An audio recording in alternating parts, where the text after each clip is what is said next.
Hello and welcome to ET Garage. Today's video is going to be about my results from the KC4 oil cooler, and I'll go over that here in a minute.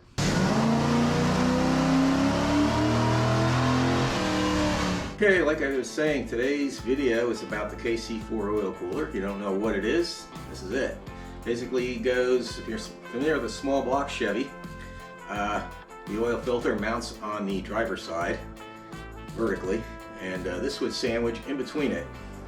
And then you would have two coolant lines coming from the heater hose and one going to the block. And basically it circulates the engine coolant around a bunch of fins that are inside of here. And the oil flows around the opposite side of those fins and gets cooled by the engine oil, or the engine coolant, I'm sorry. And these came standard, I believe, on 90 and 91 Corvettes, and other years they were optional. I'm not sure what other years they came standard and what years they were optional, but I know on a 90 and 91 they were standard. And then in 92 they did away with the L98 and went to the LT1, and they did away with the oil cooler, and then they recommended Mobil 1 oil only, or synthetic oil. And they also came equipped on the third gen Camaros and Firebirds. So I'm not sure which ones came with them, you know, if that was an option or standard on those, so you'd have to do your own research.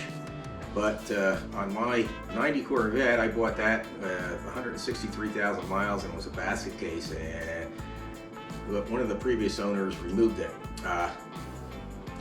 Probably because it was leaking or some other reason. I know a lot of people love them, a lot of people condemn them. I think people that condemn them have the same problem like this one here when I got it. I got this one cheap off of eBay used, and it was all full of calcium deposits in the coolant side and all sorts of gunk on the oil side. So the coolant system wasn't maintained, and the oil probably wasn't changed as often as it should. It was that and just age. And what happens is these hoses break down over time too and leak. And then there's a silicone O-ring you're supposed to have here that breaks down. So you do have to do, you know, if you got a high mileage one, you're going to have to do maintenance to it. So anyway, the one I have in my 90 Corvette now is old stock one that I got off of eBay. It was old. In other words, it was new, but it was old stock, and someone had it and sold it on eBay, and I managed to get it. That one is basically brand new, other than the miles that I put on it since I did the engine rebuild or refresh. But anyway, the other day got the hottest day of 2023 so far. This is just the beginning of June, and it got up to like over 90 degrees, I believe it was. I think it was in the morning when I did the data logging. It was like around 87 degrees. So I'm going to jump up here on the computer, and I'll screen record off of that and talk over it and show you the results that I got. So just hold tight.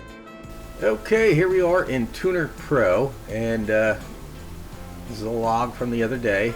Like I said, it was like 80, I think around 87 degrees out when I did this. And just driving along, you can see right around here, just driving along like 30, 20 miles an hour. I was on probably going through traffic or a slow back road or something, or come to a stop. And I was around my water temperature, that's in the green, 178.70, and the oil temperature is 194.90. Intake air temp is 135, if you're wondering what that red is. And later on, as I drove, I got into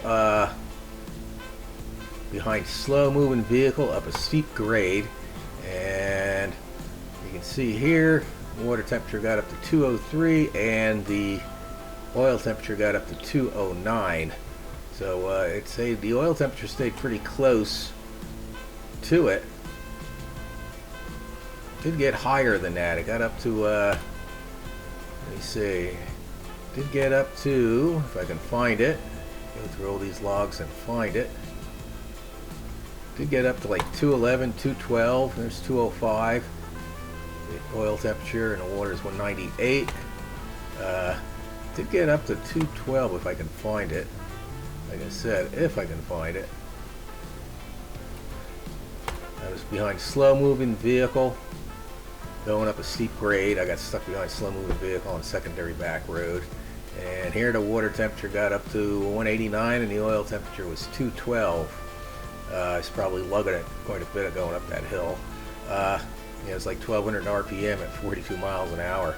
And the air intake temperature is 138. And you see, by the end of the run, where I pulled in my garage and parked, let's see what I was at. Yeah, the water temperature is 184, 192 on the oil temp, and 132 on the air. That's actually pretty good. Without the oil temperature, this was on the engine before I refreshed it also.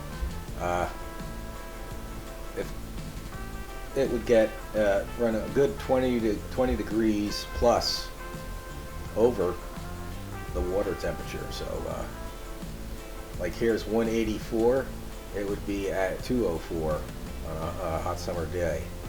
And so that's pretty good. So it did make a difference. I'd say it's 10 to 20 degrees cooler than without it. Now, you don't go out and run one, don't go out and buy one if you think you need one. Unless you can get lucky and find a new one like I did. And then you're going to need all the pieces. If it's completely missing, you're going to need all the pieces to go with it. You need the pipe that runs underneath the oil pan.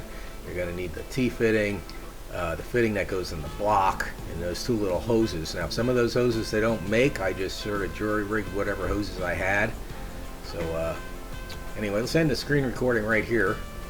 Okay, like I was saying, if you feel you need an oil cooler, really the only reason you would need one with today's oils, you don't really need it.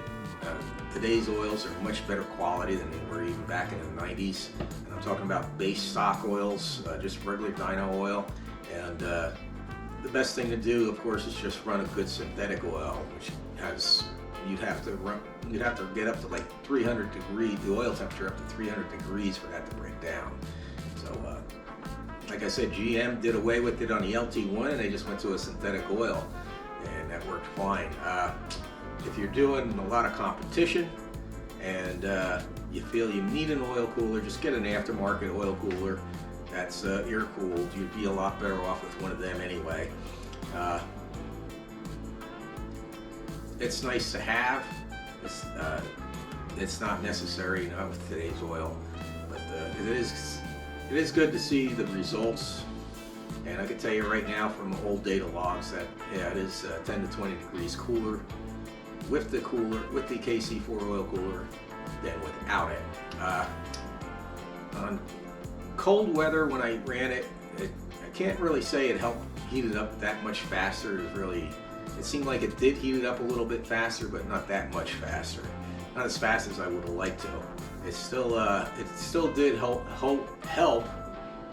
control the oil at a more steady temperature on a cold day, and it does seem to help it on a hot day too. So if you have it and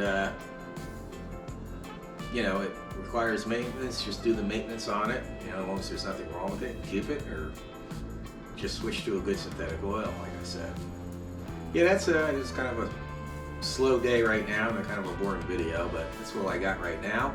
Hopefully I'll be doing a dyno, getting the car on a dyno here shortly, so that video will be coming up, and I'll leave links to the engine refresh videos I did up here somewhere, playlist.